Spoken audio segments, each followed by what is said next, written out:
इय्याका नअबुदु व इय्याका नस्तईन।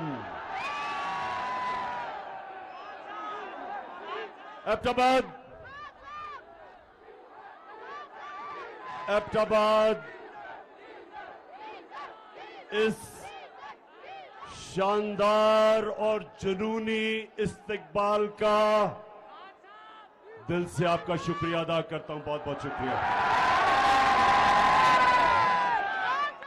मैं आज आपके पास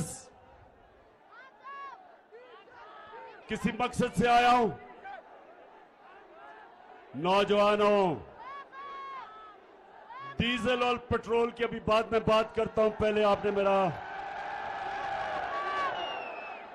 पहले जिस मकसद से मैं आपके पास आया हूं, आपने थोड़ा सा सब्र करके मेरी बात सुनिए।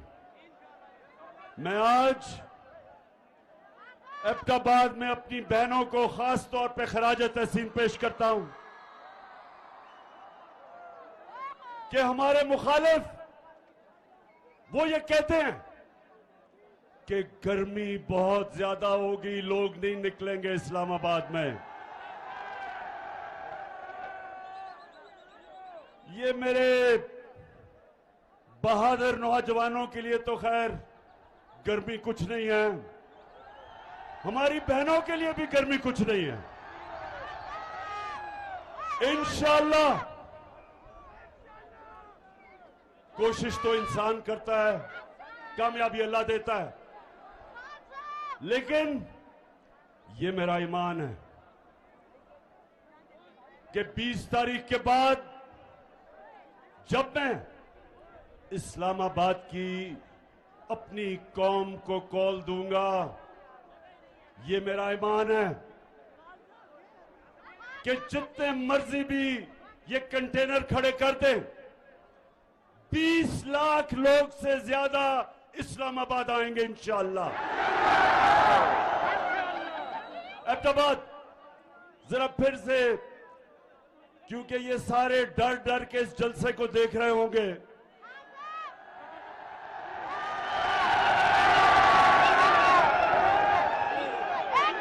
तो ये रहा कि आपकी तादाद कितनी ज्यादा और जिस तरह गर्मी में जुड़ के आप सब खड़े हैं, लेकिन दूसरा जो इनको खौफ है वो आपके जुनून का खौफ है। इस्लामाबाद में एक इंसानों का जुनून आने वाला है और एक आवाज होगी इस्लामाबाद में कि हमें हकीकी आजादी चाहिए, हमें इंपोर्टेड हुकूमत नामंजूर। इंपोर्टेड हुकूमत, ये एबटाबाद, ये आपका जुनून वो नहीं होना है जो होना चाहिए। इंपोर्टेड हुकूमत किसी सूरत ये कौम इन डाकुओं की जो अमेरिका से साजिश करके हमारे पे बैठे हैं, कभी पाकिस्तान कौम इनको कभी भी तस्लीम नहीं करेगी।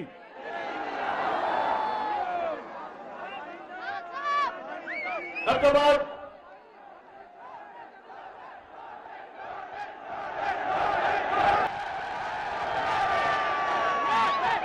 जहां तक मेरी गिनती है, पख्तूनख्वा में से तो सिर्फ एक लोटा निकला है,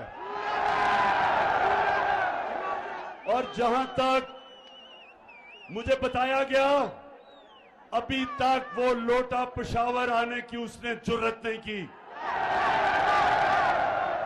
इंशाअल्लाह जिधर भी ये लोटे जाएंगे पाकिस्तान में, जिधर भी जाएंगे, इनको 2 नारे लगेंगे। 2 नारे क्या हैं?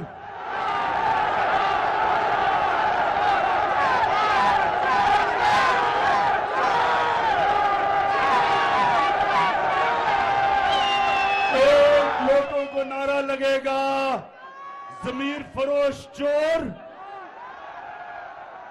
और दूसरा नारा लगेगा गद्दार। जिधर भी ये जाएंगे इनको पता नहीं कि ये 2022 का पाकिस्तान, इसमें हमारे नौजवानों में शऊर है, कौम बेदार है। बड़े तो छोड़ो, स्कूल के बच्चों को भी पता है कि लोटा क्या होता है। इन्होंने एक अमरीकी साजिश का हिस्सा बनके, अमरीकी साजिश का हिस्सा बनके एक 22 करोड़ पाकिस्तानियों की मुंतखब हुकूमत को साजिश के तहत हटाया और इनके साथ शामिल थे यहां के मीर जाफर और मीर सादिक। नौजवानों, ये कौन थे मीर जाफर और मीर सादिक? जिनको नहीं पता, मैं फिर से बता दूं, मीर जाफर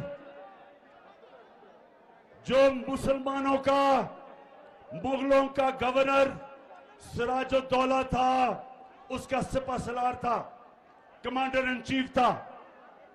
उसने अंग्रेजों के साथ मिलके गद्दारी की सिराजुद्दौला से, मुसलमानों से।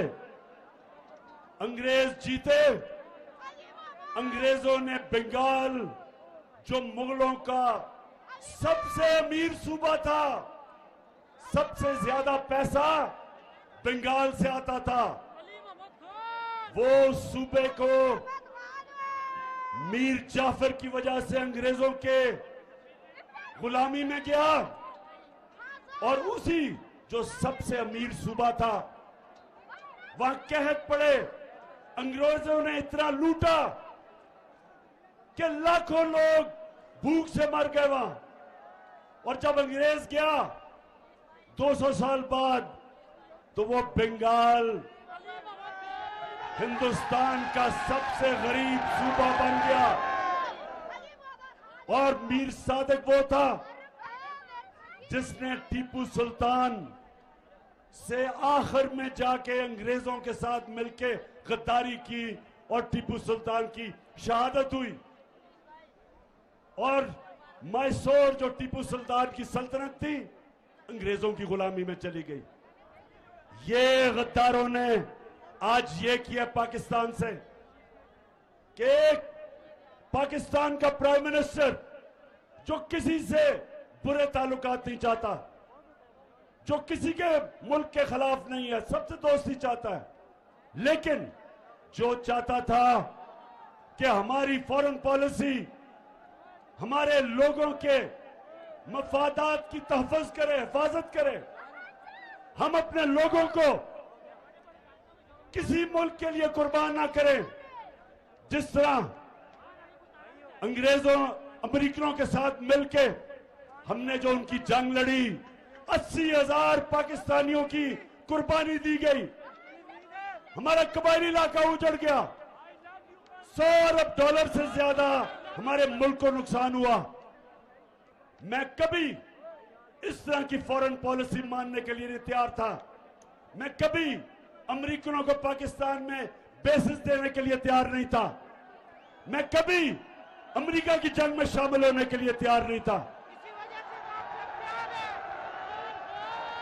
मैं रूस से, अगर मैं रूस गया तो मैं चाहता था, और हमारी बात चल रही थी रूस से, कि 30% कम कीमत पे रूस हमें तेल दे, ताकि मैं अपने लोगों के लिए पेट्रोल और फजलुर रहमान को सस्ता करूं।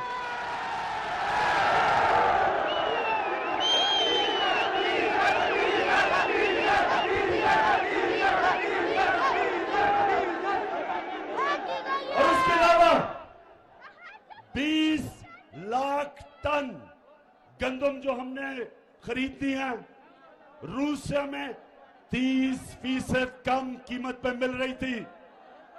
तो मेरा मकसद तो मेरी कौम है। मैं क्यों अपनी कौम के मुफादात को अमेरिका के लिए कुर्बान करूं?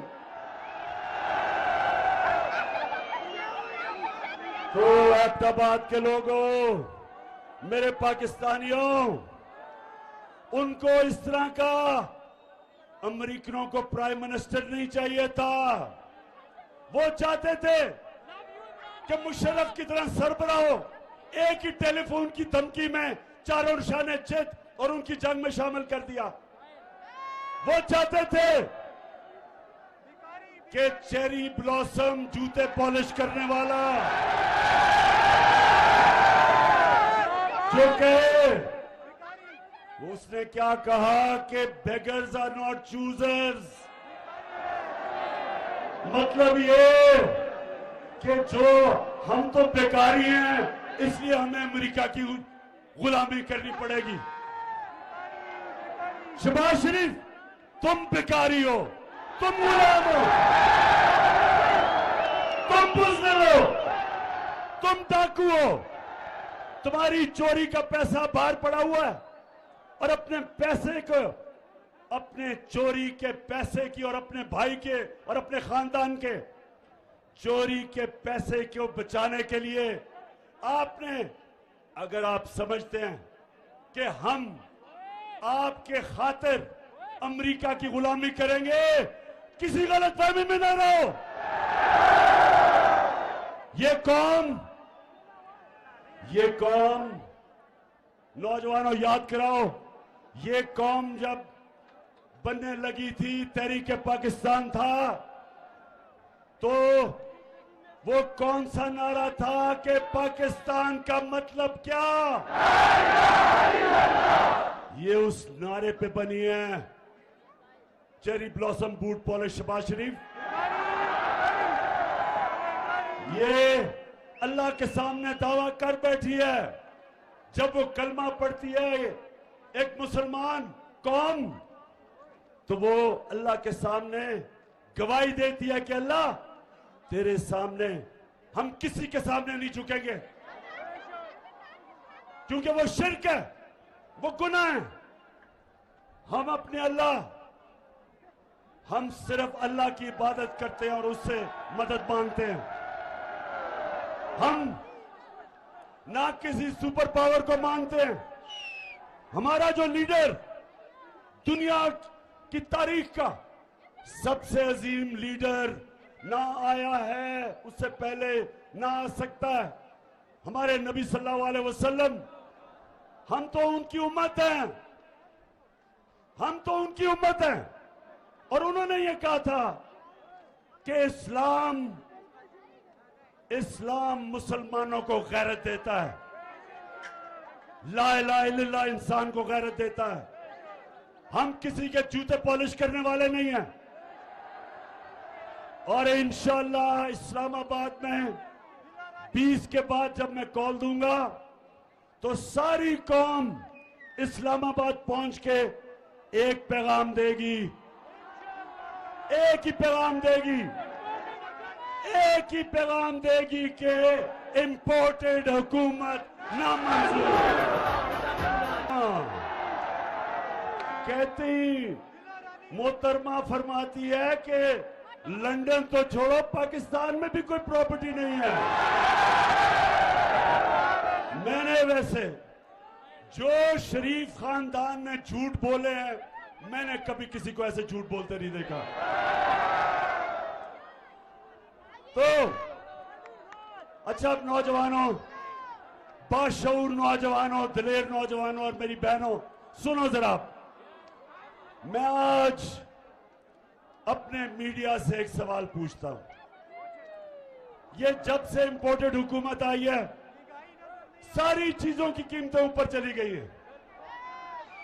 तो मैं अपने मीडिया से पूछता हूं कि कितनी दफा आप माइक लेके दुकानों में और बाजारों में जाके पूछा कि महंगाई है या नहीं है?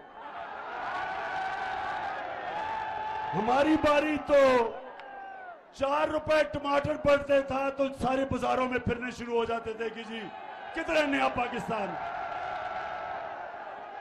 तो मैं चाहता हूं कि हमारा मीडिया हमारे से जो कर गया, और ठीक है मीडिया को करना चाहिए, मीडिया का काम है तनकीद करना, लेकिन ये जो अब इंपोर्टेड हुकूमत आई है, अब तो मुझे माइक नहीं नजर आ रहा कहीं जाते हुए।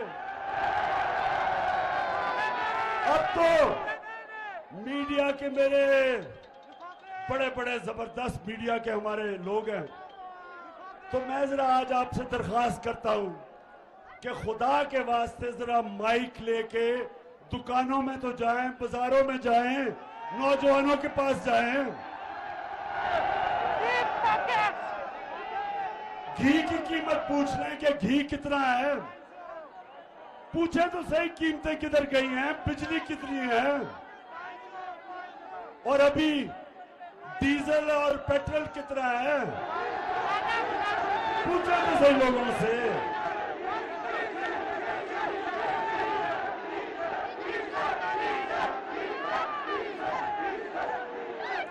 नौजवानों सुने जरा, जब ये जरा सुने, ईरान में मैं जरा आपकी तरबियत भी करता जाऊं, तारीख का भी बताता जाऊं, ताकि आप में और शऊर आए। सोशल मीडिया ने वैसे ही आप में शऊर पैदा कर दिया है। ईरान में 1954 के करीब, सुने जरा, एक उनका बड़ा तकड़ा इलेक्टेड प्राइम मिनिस्टर आया, उसका नाम मुसद्दक था। मुसद्दक इलेक्ट होके आया ईरान में, उसे पता चला कि ईरान का जो तेल है, वो सारा तेल जो ईरान से निकलता है, उसका सारा पैसा अमेरिकन और बरतानियों की तेल की कंपनीज वो सारी पैसा बना रही हैं, और ईरान के लोगों को मिल कुछ नहीं रहा, क्योंकि वो अवामी प्राइम मिनिस्टर था। उसने फैसला किया कि ये जो तेल ईरान से निकाल रही हैं, उनको वो नेशनलाइज करेगा, ताकि पैसा नफा ईरान के लोगों को मिले, बजाय बरतानिया और अमेरिकन कंपनीज।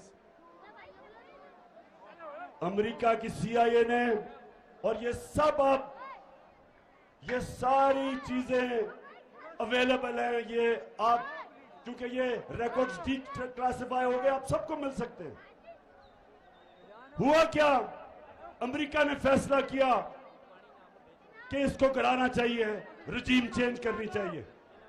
उन्होंने सबसे पहले चीज क्या की, उन्होंने मीडिया के ऊपर पैसा खिलाया, मीडिया को पैसा दिया कि टमाटर महंगे हो गए, प्याज महंगे हो गए।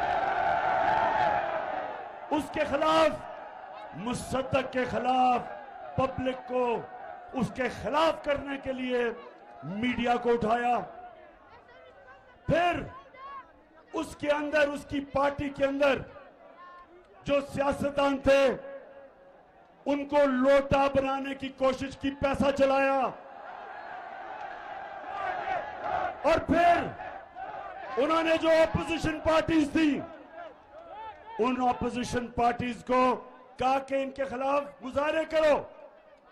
आपने देखा ही होगा, कभी डीजल कह रहे लॉन्ग मार्च करूंगा, और कभी ना बिलावल कह रहे मैं लॉन्ग मार्च करूंगा। कभी सारी 11 की 11 पार्टीज मीनारे पाकिस्तान में निकली इमरान खान को गिराने के लिए। ये ईरान में भी यही हुआ, और आखिर में फिर साजिश के बाद मुदाखलत हुई और प्राइम मिनिस्टर मुसद्दक को हटाया गया। यही पाकिस्तान में जो मीडिया के ऊपर पैसा चला है, किन किन के ऊपर पैसा चला है, आपको सबको पता चल जाना चाहिए कि वो आज टमाटर और प्याज की बातें नहीं कर रहे, वो आज बिजली की कीमत जो बढ़ी है बातें नहीं कर रहे, वो आज ये नहीं बता रहे कि ये जनाब एक आदमी जिसको इन्होंने प्राइम मिनिस्टर बनाया है और जिसके बेटे को चीफ मिनिस्टर बनाया है, ये कोई बात नहीं कर रहा कि इनके ऊपर फैमिली पे 40 अरब रुपए के करप्शन के केस हैं। 16 अरब एफआईए के अंदर इनके नौकरों के नाम पे पैसे पकड़े हैं, जिसमें आपने सुना होगा मकसूद चपड़ासी का, जिसको बाहर भिजवा दिया।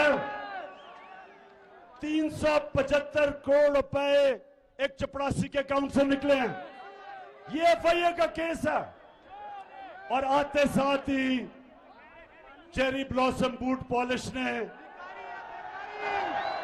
एफआईए का वो सारे लोग जिन्होंने तफ्तीश की थी उनको निकाला इसने, उनसे इंतकाम कि कैसे तुम्हारी जरूरत है कि मेरे खिलाफ तुमने तफ्तीश की। कहीं नौजवानों, दुनिया में कहीं ये नहीं होता। मैं अपनी अदलिया से पूछता हूं कि मैं बड़े अदब से पूछता हूं कि इतवार को तो आपने सो मोटो एक्शन ले लिया, आपने रात के 12 बजे अदालतें खोल ली, लेकिन ये जो आपके सामने हो रहा है किसी जमहूरियत में यह हो सकता है कि एफआईए में 16 अरब रुपए के केसेस, डाका 1600 करोड़ रुपए का ये बाबर शहबाज शरीफ और उसके बेटों पे, और आप इसमें कुछ नहीं कर रहे। मुल्क का 1600 करोड़ रुपया चोरी हो और ऊपर वो बिठा दें, बिल्ले को बिठा दें दूध की हिफाजत करने के लिए। कौन सी जमहूरियत में ये होता है? और मैं आज नौजवानों ये सुन लें, मेरे नबी सल्लल्लाहु अलैहि वसल्लम ने आज से 1500 साल पहले तकरीबन कहा कि कौम तबाह कब होती है?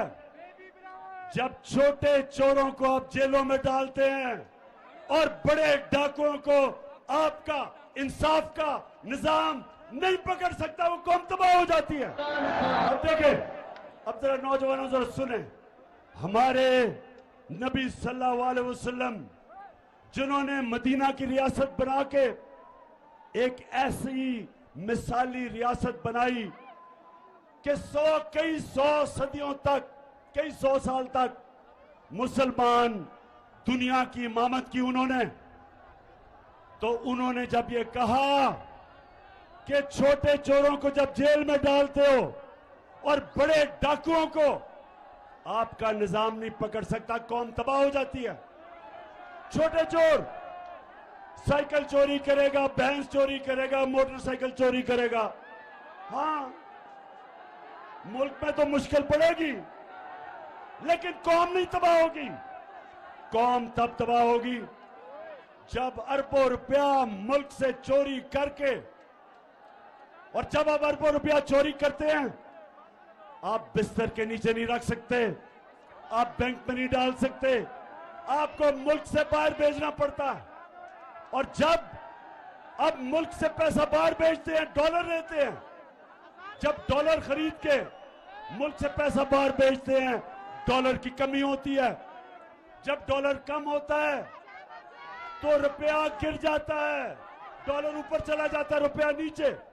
जब रुपया गिरता है, और जैसे ये आए हैं रुपया गिरना शुरू हो गया, जब रुपया गिरता है नौजवानों तो महंगाई होती है, सब चीज महंगी हो जाती है, गुर्बत होती है, मुल्क तबाही की तरफ चला जाता है।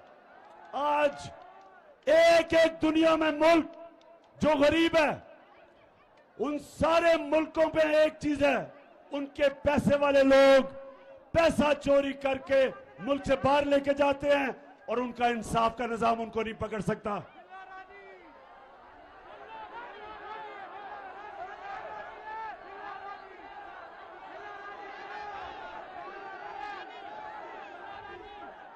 किसने कहा था कि अजान बज रहा है? अजान के 2 मिनट सांस ले लो। अभी मैंने आपसे और आखिर में 2-3 बड़ी जरूरी बातें करनी है। मैंने आप सबको तैयार करना है इस्लामाबाद के लिए। और इसमें हमारे खानदान भी आएंगे, फैमिलीज आएंगी, सबसे ज्यादा मेरे दिलेर नौजवान आएंगे। और पख्तूनख्वा, क्योंकि आप इस्लामाबाद के सबसे करीब हैं, तो मुझे सबसे ज्यादा मैं पख्तूनख्वा के लोगों को वहां देखना चाहता हूं। और मेरे लिए नहीं आना आपने अपनी हकीकी आजादी की जंग लड़ने आना है। आपने कायदे आजम का पाकिस्तान बनाने आना है। होगी आजान? अच्छा जी, नौजवानों सुनो जरा मेरी बात। अब मैं अपनी बात की खत्म करने की तरफ जा रहा हूं। देखें, हमारा मुल्क बना था,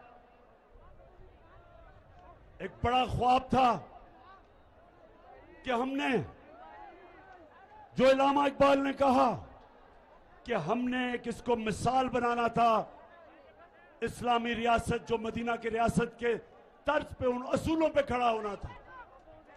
इसलिए अगर हम ये इंपोर्टेड हुकूमत, ये करप्ट लोग, ये डाकू, ये जिस तरह वो इंटीरियर मिनिस्टर कातिल, अगर हमने इनको तस्लीम कर लिया, ये हम पाकिस्तान की ख्वाब से सबसे बड़ा धोखा करेंगे। इसलिए आप जब इस्लामाबाद आएंगे तो हमने फैसला करेंगे, हम सारी कौम को बताएंगे कि हमें आजादी चाहिए, गुलामी नामंजूर। हमें राय हक चाहिए। हम अमर बिल मारूफ पे चलने वाले हैं। हमें अल्लाह का हुक्म है, एबटाबाद हमें अल्लाह ने हुक्म दिया है कि अच्छाई के साथ खड़े हो, अमर बिल मारूफ व नही अनिल मुनकर, बुराई के खिलाफ अच्छाई के साथ। जो मैं बार बार कहता हूं, न्यूट्रल बनने की अल्लाह ने हमें इजाजत नहीं दी। हम अच्छाई का साथ दें, राय हक पे चले, इंसाफ के लिए खड़े हों, लेकिन अल्लाह ने हमें ये इजाजत नहीं दी कि मैं कहूं ना मैं तीतर हूं ना मैं बटेर हूं, मैं तो न्यूट्रल हूं। मैं बार बार कहता हूं, न्यूट्रल सिर्फ जानवर होते हैं। इंसान को तो अल्लाह को जवाब देना होता है। उसने तो दुनिया में भेजा है और उसने आपको कहा है कि आखिरत में मैं तुम्हारे से जवाब लूंगा। क्या तुम राय हक पे चले? क्या तुम इंसाफ के साथ खड़े हुए? क्या तुमने जुल्म का मुकाबला किया? क्या तुमने नाइंसाफी के खिलाफ जिहाद की? क्या तुमने अपनी आजादी के लिए, क्योंकि अल्लाह ने तो आपको ला इलाहा इल्लल्लाह के बाद आजाद कर दिया, क्या आपने एक इंपोर्टेड हुकूमत के खिलाफ जदोजहद की? पूछेगा अल्लाह आपसे। आप ये नहीं कह सकेंगे नहीं जी मैं तो न्यूट्रल हूं। आपको उसने ये इजाजत नहीं दी। जानवरों को आप देखते हैं प्रोग्राम्स में, बड़ा शेर आके किसी हिरन या किसी जानवर को पकड़ लेता है, कोई उसको बचाने नहीं आता क्योंकि वो न्यूट्रल है सारे। इंसान को उसने इजाजत नहीं दी। इंसान को उसने कहा है आप जालिम के खिलाफ खड़े हो, मजलूम के साथ खड़े हो, आप सच के साथ खड़े हो, झूठ के खिलाफ खड़े हो, आप अच्छाई के साथ खड़े हो और बुराई के खिलाफ जिहाद करें। आप कभी भी जब आप तस्लीम करेंगे कि 60% कैबिनेट जमानत पे है, प्राइम मिनिस्टर जमानत पे है, चीफ मिनिस्टर पंजाब जमानत पे है, बाप बेटे के अलावा नून लीग को कोई मिलता नहीं है, उधर आसिफ जरदारी जमानत में है, उसकी राना सनाउल्लाह जमानत पे है। तो ये जब जिस मुल्क के ऊपर चोर डाकू कातिल ऊपर बैठ जाए, नौजवानों, उस मुल्क का कोई मुस्तकबिल नहीं है। और हम सब पे फर्ज हो जाता है कि हम इस जुल्म और नाइंसाफी के खिलाफ खड़े हों। तो मेरी सारी आपको आज पैगाम एक ही है, तैयारी करें। 20 तारीख के बाद जब भी मैं आपको कॉल दूं, हाथ खड़ा करके बताएं कि आप तैयार होंगे उसके लिए। जो वहां नहीं पहुंच सकते वो अहमदाबाद में निकलें, लेकिन निकलें सब। आप सब निकल के बताएं, अमेरिका को भी पैगाम जाए कि ये गुलाम कौम नहीं, ये आजाद कौम है। और हम चेरी ब्लॉसम को बिल्कुल तस्लीम नहीं करेंगे। और ये जो इसने आके कहा कि मैं अपने कपड़े भी उतार दूंगा आटा सस्ता करने के लिए, खुदा के वास्ते शहबाज शरीफ ये ड्रामे खत्म करो। तुम्हें लोग पहचान गए हैं, वो ऊंची बड़ी बड़ी हैट पहन के कभी किधर पड़ रहा है, वो ड्रामे कर रहा है कि मैं अपनी कपड़े उतार दूंगा। शहबाज शरीफ खुदा के वास्ते कपड़े ना उतारना, हम खौफ से मर जाएंगे। सिर्फ एक काम कर दो, वो जो तुमने और तुम्हारे भाई ने और तुम्हारे दामाद ने और तुम्हारे बेटों ने और नवाज शरीफ के बेटों ने और इसहाक डार और उसके बेटों ने जो तुमने पैसा चोरी करके बाहर लेके गए हो, बस वो आधा ही पैसा ले आओ, हम गंदम की कीमत खुद ही नीचे कर देंगे। ड्रामों का टाइम चला गया शहबाज। ये सोशल मीडिया का जमाना है, हर रोज या तुम्हारा झूठ पकड़ा जाता है या वो मरियम का झूठ पकड़ा जाता है। जलसा किया अभी पिछले दिनों में किधर, पिंडी गेप में 4 बजे जलसा था, कोई लोग ही ना निकले, फिर बड़ी दूर दूर से लोगों को लाके अंधेरे में जलसा करके और झूठ का पुलंदा कि मेरी पाकिस्तान तो, इंग्लैंड तो छोड़ो, पाकिस्तान में भी कोई प्रॉपर्टी नहीं है। अच्छा, अब आखिर में अहमदाबाद बाप का मैं शुक्रिया अदा करना चाहता हूं, जिस तरह आपने